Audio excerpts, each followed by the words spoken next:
Ang Diyos misulti sa iyang katawan pinaagi kang propeta Amos, Kapitulo 4, versikulo 6 hangtod sa 12. Ako ang nagpadala gutom sa inyong mga syudad, aron wala kami makaon. Apan wala gyud kamo mobalik kanako. Wala na ko paulana sa dihang tulo pa ka bulan una pa moabot ang tingani. Nagpadala kog ulan sa usa ka syudad, apan wala sa lain. May ulan sa usa ka uma, apan sa lain wala. Nangaluyot tungod sa kauhaw ang mga mulupyo sa duha o tulo ka syudad.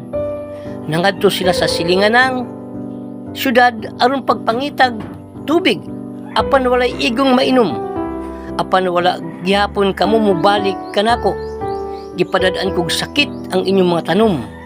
Gikaon sa dulon ang inyong mga tanaman ug kaparasan.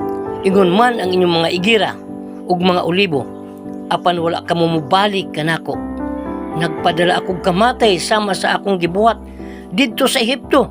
Ipamatay ko ang inyong mga batanong lalaki sa panggubatan. Ingon man ang inyong mga kabayo. Gipasingog ko kaninyo ang kabaho sa inyong kampo. Apan wala gihapon kamo mobalik kanako.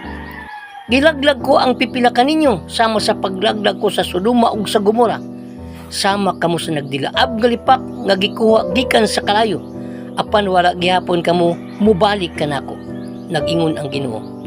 Busa katawhan sa Israel, buhaton ko kini ngana kadinyo, ug kay himuon ko man gayud kini pangandam pag-atubang sa inyong Dios.